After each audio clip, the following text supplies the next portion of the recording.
할렐루야. 오늘은 9월 25일 월요일입니다. 오늘도 정시 매일 예배 함께 하시는 성도님들 한 분 한 분 사랑하고 축복합니다. 다 같이 사도신경을 고백하며 예배 자리로 나가겠습니다. 전능하사 천지를 만드신 하나님 아버지를 내가 믿사오며 그 외아들 우리 주 예수 그리스도를 믿사오니 이는 성령으로 잉태하사 동정녀 마리아에게 나시고 본디오 빌라도에게 고난을 받으사 십자가에 못 박혀 죽으시고 장사한 지 사흘 만에 죽은 자 가운데서 다시 살아나시며 하늘에 오르사 전능하신 하나님 우편에 앉아 계시다가 저리로서 산 자와 죽은 자를 심판하러 오시리라. 성령을 믿사오며 거룩한 공예와 성도가 서로 교통하는 것과 죄를 사하여 주시는 것과 몸이 다시 사는 것과 영원히 사는 것을 믿사옵나이다. 아멘. 다 같이 찬송가 360장 행군 나팔 소리에 우리 함께 찬송하겠습니다.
오늘 우리에게 주시는 하나님의 말씀은 히브리서 12장 1절에서 2절까지의 말씀입니다.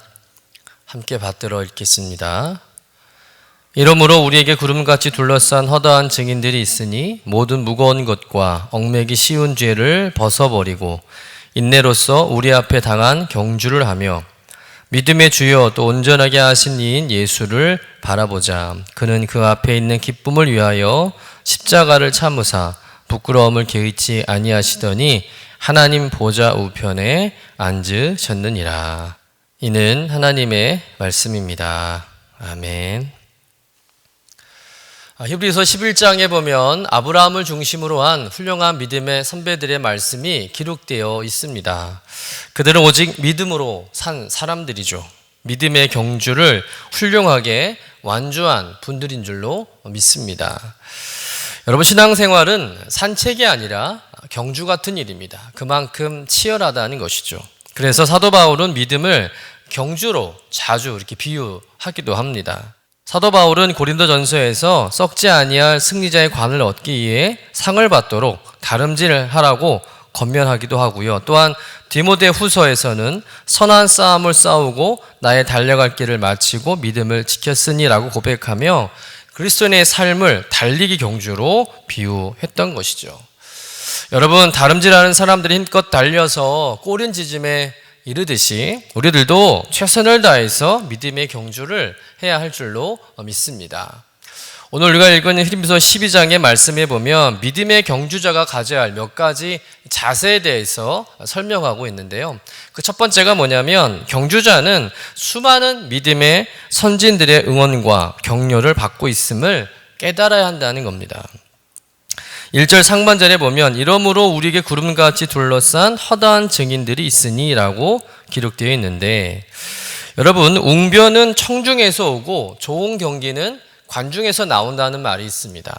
즉 뜨겁게 호응해주고 잘 들어주는 청중이 있을 때 훌륭한 웅변이 될 수 있는 것이고요. 또 열렬히 응원해주는 관중들이 있을 때 좋은 경기가 또 이루어질 수 있다는 것이죠. 아무리 훌륭한 선수라 할지라도 관중이 없는 텅 빈 운동장에서 뛸 때에는요, 신도 나지 않을 뿐더러 평소보다 실력도 제대로 발휘할 수 없습니다. 그런데 히브리서 기자는 뭐라고 말합니까? 우리들이 믿음의 경주를 할 때 구름같이 둘러싼 허다한 증인들이 우리를 응원해 주고 있다는 거예요. 다시 말해서 우리들에게는 우리를 지켜보고 응원하는 수많은 믿음의 선진들이 있다는 겁니다. 그들이 우리를 향해 함성을 질러주고요, 잘한다고 박수를 쳐주면서 우리들이 믿음의 경주를 잘하도록 응원해주고 있다는 것입니다. 우리는 이 사실을 깨닫고 힘과 용기를 얻어야 할 줄로 믿습니다. 더군다나 여러분, 주님께서도 우리의 경주를 지켜보시고 우리를 응원해 주시는 분인 줄로 믿습니다. 스데반 집사님이 순교할 때를 생각해 보세요. 그는 고통 중에서도 천사의 얼굴을 하고 있었습니다. 또한 자기를 돌로 치는 자들을 용서해 달라고 중보 기도를 합니다. 어떻게 그런 기도와 또 그런 모습을 가질 수 있었을까? 사도행전 7장 56절에 그 해답이 나와 있는데요. 보라, 하늘이 열리고 인자가 하나님 우편에 서신 것을 보노라.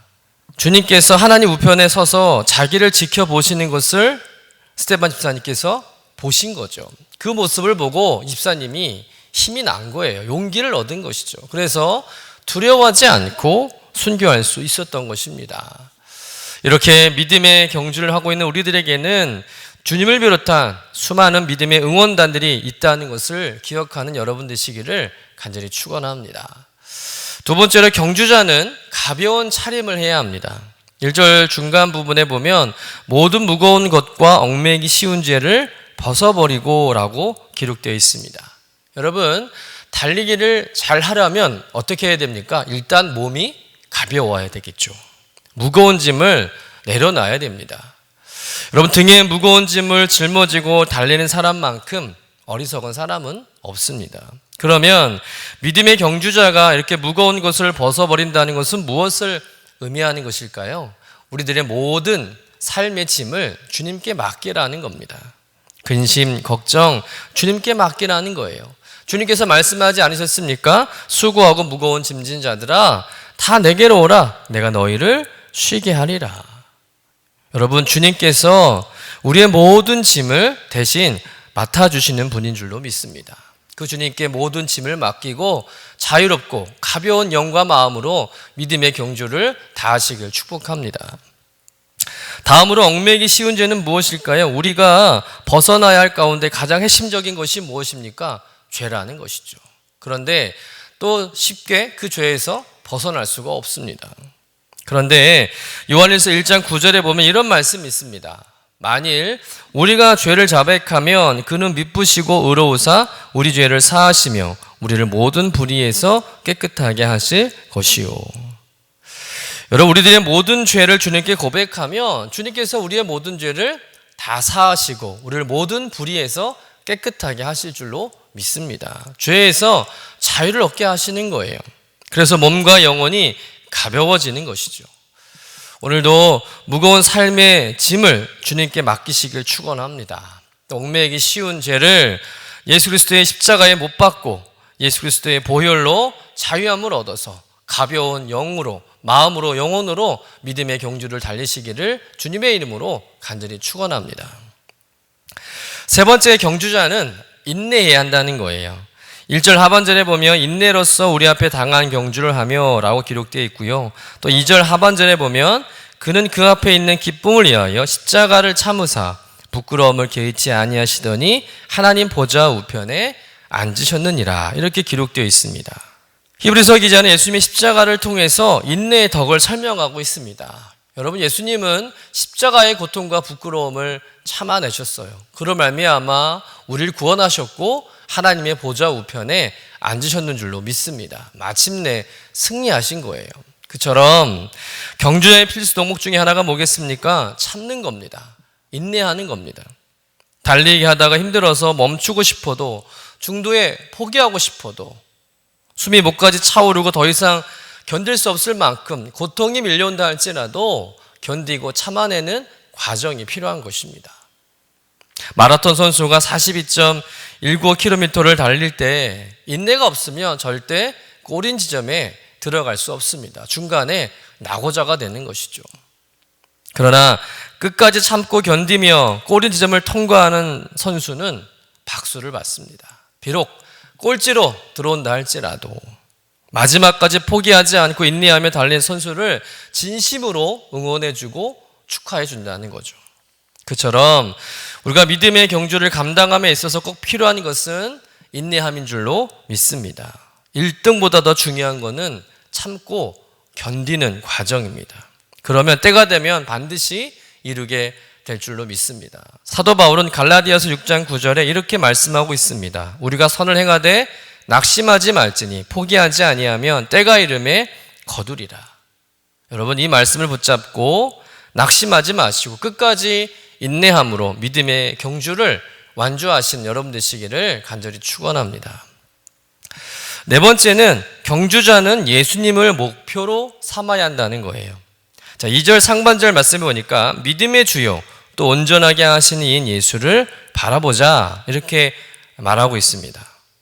여러분, 경주자는 골인 지점을 향해서 달려야 합니다. 아무리 잘 달려도, 아무리 빨라도 방향이 틀리면, 목표가 잘못되면 아무 소용이 없는 것이죠. 결승점, 골인 지점을 향해서 달려가야 되는 거예요. 그러면 우리의 삶의 방향이자 목표는 누구이겠습니까? 바로 예수 그리스도인 줄로 믿습니다. 우리 주님은 우리로 하여금 믿음을 시작하게 하신 분이고 그 믿음을 완성하게 하시는 분인 줄로 믿습니다. 그러니 우리가 무엇을 향해 달려야겠습니까?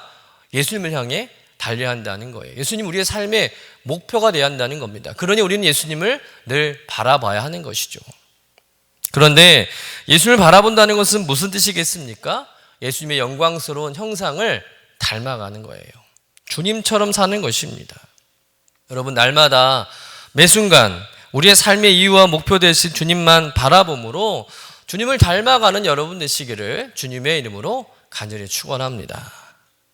사랑하는 성도 여러분, 우리들은 모두가 믿음의 경주자들입니다. 그리고 그 경주를 훌륭하게 완주해야 할 줄로 믿습니다. 그러기 위해서는요, 경주자는 많은 믿음의 선진들의 응원을 받고 있다는 사실을 깨달아야 하고요. 또 모든 무거운 것과 얽매기 쉬운 죄를 벗어버리고 가벼운 차림을 해야 합니다. 또 오래 참을 줄 알아야 하는 것이죠.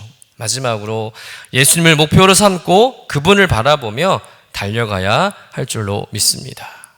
여러분, 이런 삶의 자세로 최선을 다하는 믿음의 경주자가 되시기를 간절히 축원합니다. 그래서 마지막 그 목표점에서 주님께 칭찬받는, 그래서 영광의 의의 면류관을 받아 쓰시는 여러분 되시기를 주님의 이름으로 간절히 축원합니다. 기도하겠습니다. 하나님 아버지, 우리에게 주어진 믿음의 경주를 포기하지 않고 끝까지 달려갈 수 있는 지혜를 오늘 말씀을 통해 깨닫게 하시니 감사드립니다. 믿음의 선진들에게 구름같이 둘러싸여 날마다 그들의 응원과 격려를 받으며 살아가고 있음을 깨닫게 하여 주옵소서. 또한 믿음의 주요 온전케 하신 이 예수님을 바라보며 주님을 생각하며 살아가는 인생 되게 하옵소서. 우리의 모든 무거운 짐을 주님께 맡깁니다. 얽매이기 쉬운 모든 죄에서 우리를 자유케 하여 주옵소서. 그래서 이 믿음의 경주를 완주하여 결승점에서 주님께 칭찬받는 영광을 누리게 하여 주옵소서. 감사드리며 거룩하신 예수님 이름으로 기도드립니다. 아멘. 하늘에 계신 우리 아버지여, 이름이 거룩히 여김을 받으시오며 나라가 임하시오며 뜻이 하늘에서 이루어진 것 같이 땅에서도 이루어지이다. 오늘 우리에게 일용할 양식을 주시옵고 우리가 우리에게 죄 지은 자를 사하여 준 것 같이 우리 죄를 사하여 주시옵고 우리를 시험에 들게 하지 마시옵고 다만 악에서 구하시옵소서. 나라와 권세와 영광이 아버지께 영원히 있사옵나이다. 아멘.